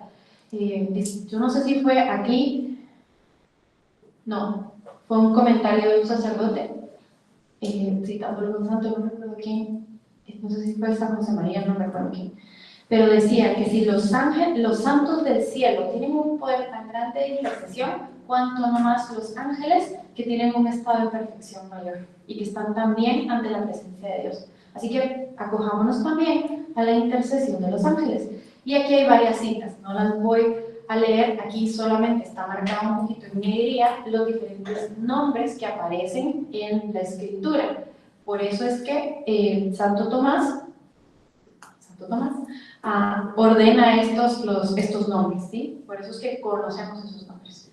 Bueno, ¿qué misión y qué función tienen? Dos específicamente. Uno, adorar a Dios en el cielo, que nosotros también verán, o sea, el único ser que puede ponerse de rodillas es el ser humano, ¿no? Para adorar a su creador. Y algunos ángeles desempeñan determinados ministerios de salvación a favor de los hombres. Y lo vemos sobre todo en lo que hacen los arcángeles, el ángel Gabriel, el arcángel Gabriel y el arcángel Miguel. Por ejemplo, la anunciación y la encarnación. Vean, ahí está San Gabriel. Ah, aquí está. No sé si de aquí fue donde lo leí, pero bueno. La misión de los ángeles custodios consiste en conducir a la salvación a las personas que han sido encomendadas y las conducen por los caminos señalados por Dios. Desde el momento de nuestra concepción, creemos nosotros, cree la Iglesia, que tenemos un ángel, hasta el momento de nuestra muerte, porque más allá pues llegaremos al cielo, pues que ya terminó su misión, era llevarnos al cielo, ¿verdad? Entonces, hasta el momento de nuestra muerte. Y aquí tenemos algunos textos de la Suma Teológica. Fue necesario que se destinaran ángeles para la guarda de los hombres, por los cuales fueran dirigidos y movidos hacia el bien, es decir, hacia Dios. El nombre de ángel significa mensajero, ¿verdad? Ellos son los mensajeros de Dios. Es una criatura que está siempre en la presencia de Dios y está orientado plenamente hacia Dios. Nos apartan de los caminos equivocados y nos orientan siempre de nuevo a Dios. Ay, sí. Una pregunta, creo que justo tú mencionabas que pues todo lo que estamos aprendiendo es en base a lo que cree la Iglesia, pero tengo curiosidad porque pues justo tal vez no es de inspiración católica como tal, pero hay muchas, incluso hasta películas o series que hablan como de los ángeles caídos y que pues de gigantes que tuvieron hijos con ellos, pero o sea, solo quisiera saber como cabal cómo se, o sea, la Iglesia cómo toma eso, pues, o sea, no cree en eso, o cómo se... La Iglesia lo que hace es tomar la revelación, que es la palabra de Dios, y dárnosla a conocer. Si hay algo que no es parte de la revelación, pues no lo trata, ¿sí? Ángeles caídos sí nos habla la revelación acerca de ellos, ¿verdad? La revelación de los ángeles. Quien también aborda el tema y tiene su hipótesis es Santo Tomás de Aquino, donde dice que por no querer obedecer a Dios, por querer ser como Dios, se engrandecieron a sí mismos, que fue Lucifer, Luzbel, que se convirtió en Satanás, ¿verdad? Y los ángeles que le siguieron. Y entonces, ¿qué pasó? Fueron arrojados al demonio y después dirá el Apocalipsis, unos a la tierra, que son los que nos tientan, dice la Escritura. Eso es lo que dice, ¿verdad? Pues así es una realidad. Así como están los ángeles que permanecieron fieles a Dios, están aquellos que se rebelaron en contra de Dios, ¿sí? Y que existen también. Y así como está este orden de ángeles buenos, digamos, de ángeles fieles, está el orden también de ángeles fieles, de ángeles que se rebelaron, rebeldes, digamos, rebeldes, porque así habla del catecismo, de la rebelión de los ángeles. Triste es que para los ángeles no hay vuelta atrás. Así como nosotros podemos ir a confesarnos, arrepentirnos, cambiar de vida, para los ángeles no hay vuelta atrás, ¿sí? Porque ellos ya vieron a Dios cara a cara, y en su cara les no gracias. Pero en cuanto a lo demás que tú dices, pues no es un tema que aborde la Iglesia como tal. Bueno, entonces, este es también otro tema, pero es que hay que hablar de eso. La revelación de Dios. Dios se da a conocer al ser humano. Dios tiene la iniciativa de ir a nosotros, de darse a conocer a nosotros. Y podemos conocer a Dios de varias maneras. Voy a citar las formas que dice el catecismo. Una, por medio de la naturaleza, de lo creado. Así podemos, viendo la creación, reconocer al Creador. Si vamos a... bueno, veamos aquí, digamos que una obra de arte aquí, nuestra Madre Santísima, una imagen muy hermosa, coloreada, esculpida. Detrás de esa imagen hay un escultor. ¿Lo conozco? No. No sé quién fue. O fue ella, un él o un ella, ¿verdad? O un pintor. Pero hay alguien detrás de esta creación. Entonces puedo intuir que es una persona delicada, habilidosa, artista, creyente, o sea, puedo intuir cosas. Puedo estar en lo correcto o en lo incorrecto, pero puede ser que muchas cosas que yo intuya sean ciertas. Por una obra podemos intuir al artista. Bueno, ¿qué dice la revelación? Con ver la creación podemos intuir al Creador. La creación nos va a mostrar ese Creador. Podemos intuir cómo es Dios. Dios se nos da a conocer de manera natural. Quiere decir que aquellos que nunca han oído hablar de Dios, igual pueden conocer a Dios. por su razón, por su intelecto, por ver ese celaje maravilloso, impresionante, esa perfección en la naturaleza, alguien así de perfecto, alguien así de hermoso, tuvo que haberla creado. O sea, el ser humano naturalmente tiende a sacar esa conclusión. Pero, de nuevo, puedo intuir cosas que sí y cosas que no. Entonces, para poder entender bien quién es Dios, necesitábamos una revelación sobrenatural, que fue la venida de nuestro Señor Jesucristo. Dios mismo se hizo uno de nosotros, habló lenguaje nuestro, se hizo de nuestro tiempo para podernoslo explicar y por medio de él darnos a conocer al Padre. ¿Sí? Nos va a revelar entonces esa revelación sobrenatural para poder tener una relación con Dios. Vamos a necesitar de esa revelación sobrenatural. Podemos conocer a Dios en cuanto a su obra creadora, la creación, pero no podemos conocer a Dios en cuanto a cómo Dios es en la Santísima Trinidad y el amor que tiene, el amor que nos profesa, la salvación que quiere ver en nosotros, si no es por la revelación sobrenatural. ¿Sí? Entonces, para poderlo entender nosotros, era necesario que Dios nos hablara.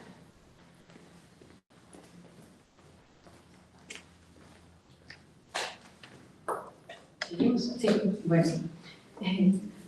Y nos habla cuando vino Jesús. También, él es por excelencia la manera en que Dios se ha revelado. Él es aquí está más adelante, la plenitud de la revelación.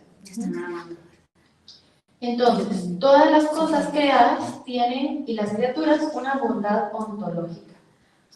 Lo leímos en el Génesis, ¿sí? Y vio Dios que era bueno, me dijeron ustedes. Entonces tiene, y el hombre, muchísimo mejor. Una obra de arte, así es Dios. En todas las cosas creadas, en la naturaleza, en el cielo, el año pasado estuve yo en una ciudad de Alemania universitaria, es una ciudad chiquita, en una universidad, y prácticamente toda la gente que vive ahí, el 80% de los habitantes son estudiantes de la universidad. Y hay ¿cómo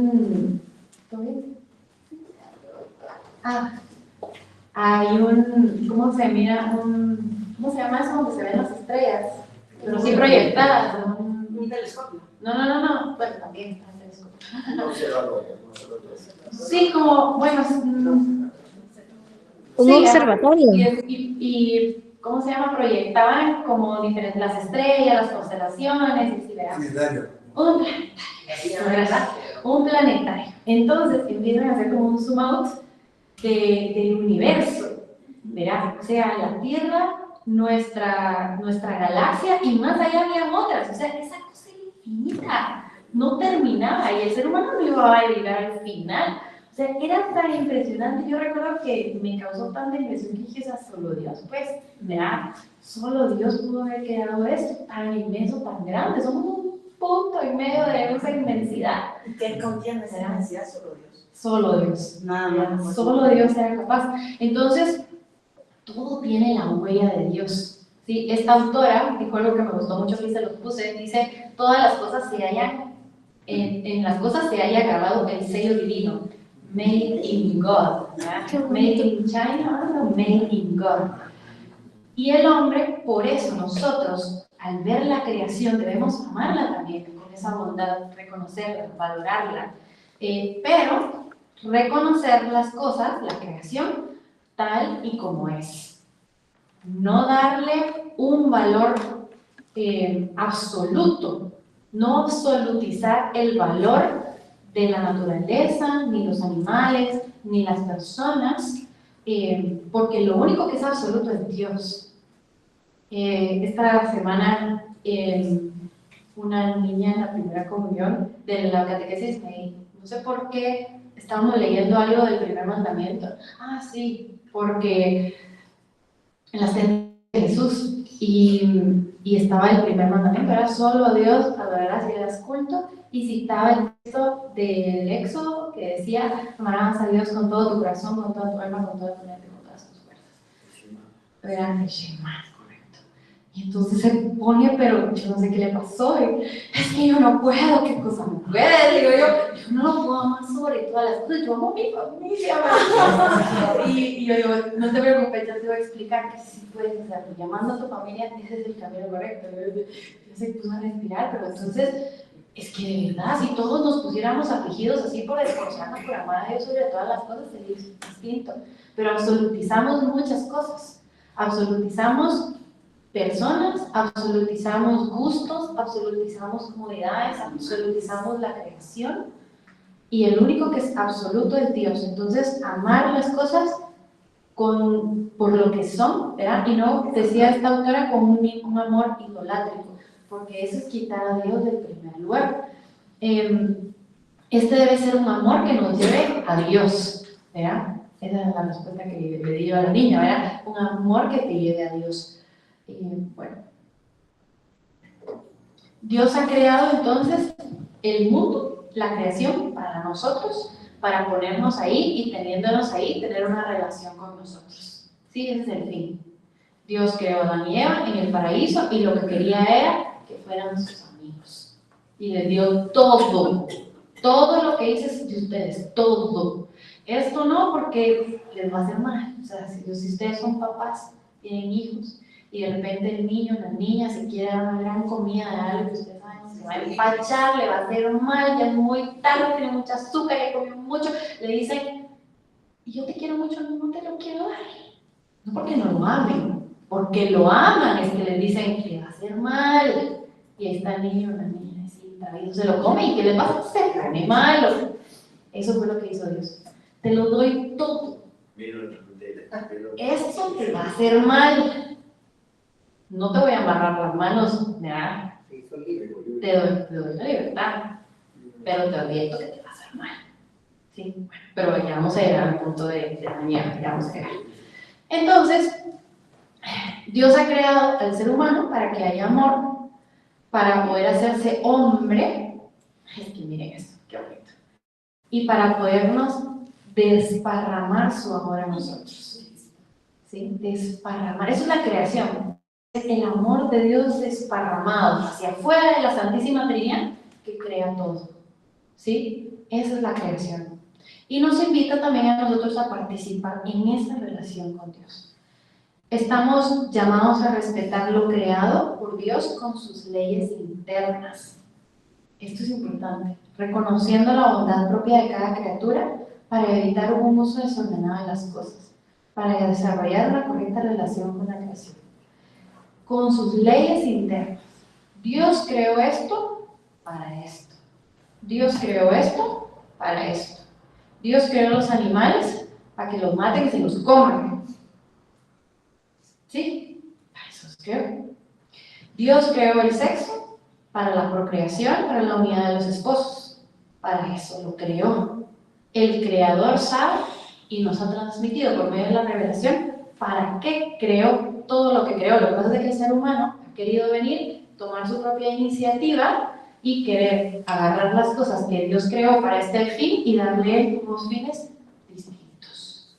¿Sí? A los perros, ¿para qué los creó? Para que sean tus acompañantes, no tus hijos. El orden de la creación. Y perdón que lo diga así, espero no ofender a nadie, lo digo con mucho amor. Pero este es las leyes internas de lo creado. ¿Sí? El mundo empieza a existir cuando Dios lo crea. Y esto es muy bonito. Y ha sido creado en el, no ha sido creado en el tiempo, sino con el tiempo. Entonces, ¿qué es lo que fue creado con el tiempo? Cuando el mundo, toda la creación, cuando Dios crea el mundo, empieza a correr el tiempo. El tiempo es una criatura de Dios, es el espacio también. El tiempo y el espacio son creaciones de Dios. Ese tiempo, ese espacio implica movimiento y cambio, perfección hacia la potencia del acto. Quiere decir que a lo largo de nuestra vida, a lo largo del correr del tiempo, las cosas, los seres, las personas van transformándose y lo que espera Dios es que se vayan perfeccionando. ¿Se acuerdan que hablamos de los ángeles? Seres creados con una perfección mayor que la nuestra, pero nosotros estamos, dice el catecismo, en vías de esa perfección, porque Él lo ha hecho todo muy bueno, pero no lo finalizó en el momento que inició, sino que lo está haciendo en el transcurso, nos está manteniendo a lo largo del tiempo. Sin tiempo no existimos, o es ya la muerte en el cielo, ahí ya no hay tiempo, no hay espacio. Quiere decir que el mundo y nosotros tenemos un principio y un fin, pero estamos en ese estado de perfección, el estado, así le llama estado de vía, dice el catecismo. Y en Dios todo es presente, inmutable, eterno. Dios no cambia, los que podemos cambiar para bien, para mal, somos nosotros, ¿sí? Dios nos ha hecho para ir cambiando y perfeccionándonos a lo largo de nuestra vida. En este esquema pueden ver ustedes, está la historia de la salvación, que es todo lo que Dios hizo desde el Génesis, toda la Biblia, cómo Dios pensó, preparó la salvación hasta que la cumplió con la venida de Jesucristo y la instauración de la iglesia. Entonces se habla del principio de los tiempos, eso es la protología, con la creación, el inicio donde empieza la historia de la salvación. Dios crea el mundo, Adán y Eva, luego los demás pueblos, luego llama a Abraham y así toda la historia de la salvación. Luego llega un momento que es la plenitud de los tiempos, que es lo que nos narra Gálatas 4:4. En la plenitud de los tiempos, Dios envió a su Hijo, nació de mujer bajo la ley. Entonces Dios, que ya existía fuera del tiempo, en la plenitud de los tiempos se hace uno de nosotros, hombre, ¿sí? Jesucristo toma cuerpo como nosotros, muere por nosotros, resucita por nosotros, funda la iglesia, nos deja la iglesia para que sigamos en ese camino de perfección. Y luego se habla del final de los tiempos. Estas veces ya lo llevarán ustedes más adelante en el curso de escatología. Y esa es la recreación, cuando el Apocalipsis dirá Dios hizo tierras nuevas y cielos nuevos y todo lo hizo nuevo, ¿sí? Aunque como vamos en ese camino, vamos hacia allá, eso lo vamos ya trabajando, inventando desde ahora, ¿sí? Esa vida sobrenatural. Pero la escatología se refiere también pues a la vida eterna, ¿sí? Hay una relación entre Dios y el mundo, esto pues ya lo mencionamos, pero vamos a aterrizarlo, esa conservación del ser. Dios nos da la existencia, Dios nos da el ser, y Dios mantiene nuestra existencia a lo largo de toda nuestra vida. Esto quiere decir que Dios no simplemente al momento de nuestra concepción infundió el alma en nosotros, se empezó a formar el cuerpo en el seno de nuestra madre y pues ya soltó Dios. No, Dios ahí se quedó. O sea, la presencia de Dios se quedó allí manteniendo esa existencia, ¿sí? ¿Ustedes alguna vez han querido agarrar agua con las manos? Sí. Es bien difícil, pero digamos que se pudiera, ¿verdad? Entonces, mientras yo tengo las manitas juntas, estoy juntando el agua. Si la suelto, se fue el agua. Entonces, pensamos que somos esa agua y Dios está sosteniéndonos todo el tiempo, sin soltarnos. El día que nos sueltes, porque ya estamos en el cielo con Él, ya estamos cara a cara con Él, ya no nos está sosteniendo. ¿Qué es lo que sostiene? Nuestra existencia, nuestro ser, nuestra permanencia en el tiempo. Eso sostiene Dios. Dice Santo Tomás que si Dios retirara ese influjo, todo quedaría reducido a la nada. Todo lo que existe está sostenido por Dios, no solo nosotros, sino todo el universo, todo el mundo, toda la creación. Y nosotros, al estar así contenidos y sostenidos por Dios, participamos en el ser de Dios. Dios se comunica a nosotros, Dios comunica su divinidad a nosotros también. Ese ser que nosotros recibimos, pues es también, bueno, nosotros recibimos, Dios nos lo da, ¿verdad? Nadie se da la existencia a sí misma. La existencia ni siquiera nos la dan nuestros padres, nos la da Dios, ¿sí? Y dependemos de Dios, seguir existiendo. Por eso dice este comentario que Dios comparte su ser amor conmigo. Si las personas o las cosas existen, la creación, es porque Dios quiere que existan. Esta es una verdad fe fundamental que debemos de grabarnos todos. Si yo existo, es porque Dios aquí me quiso. No porque, pues, que otro accidente o porque la naturaleza actuó, o sea, sí, pues, pero no hubiera sucedido si Dios, con su infinito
Perdón, el audio. Entonces apagamos eso para que no oigan ellos dobles. Bueno, voy a hablar fuerte. Bueno, sigamos, ya me lo vamos a terminar. Entonces, ¿Dios permite el mal? Sí. Eso soy yo. Ese es un misterio, ¿ya? Es un misterio. Lo que creemos, nosotros creemos en la divina providencia. Dios ve antes que nosotros, Dios ve más allá que nosotros. Y también Dios es tanto amor, tanta bondad, y es omnipotente, que tiene la capacidad, la potestad y el poder de sacar un bien mayor hasta de eso tan mal. Pero eso ya es una cuestión de fe también para nosotros, ¿sí? Bueno, lo que sí podemos afirmar es que el mal y el pecado son responsabilidad 100% del hombre, de nosotros. Dios creó todo bueno, al ser humano muy bueno, pero no lo creó perfecto, lo creó en estado de vida, en estado de perfección. Por eso somos capaces del mal, ¿sí? Somos capaces del mal, y eso sí es responsabilidad nuestra.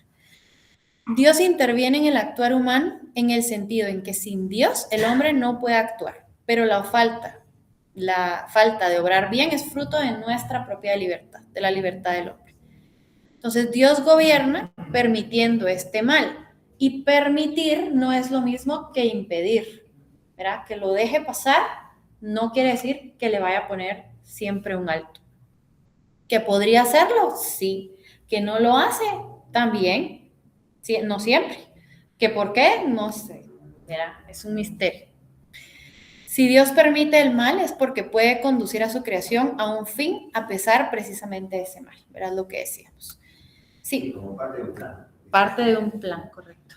Sí, por favor. A ver, eso resulta que el mal es inherente en el ser humano. Ujú. Eso es parte de lo que estamos tratando. Que es inherente que, ¿no? O por ser somos creados por Dios, pues en realidad somos todo bien. Sí, o sea, el mal existe porque nosotros lo provocamos, ¿verdad? Pero es inherente de nuestro nacimiento. No, nosotros somos creados buenos, muy buenos, muy buenos, ¿sí? Lo que pasa es de que estamos heridos por el pecado. Y entonces esa herida debilita nuestra voluntad, debilita nuestra libertad, debilita nuestro actuar y por eso podemos obrar mal. Y por eso más adelante hablaremos de la gracia, que la gracia nos va a cooperar con nosotros para que esa debilidad no prevalezca, sino la presencia de Dios, ¿correcto? ¿Sí? Por ahí también va, ¿no? Que pues, o sea, caímos al pecado por el pecado original, entonces no somos perfectos debido a eso, ¿no? Así es. Entonces, Adán y Eva. que quiere, sino el mal que no quiere. Correcto. Adán y Eva fueron creados con unos dones que nosotros no poseemos, ¿verá?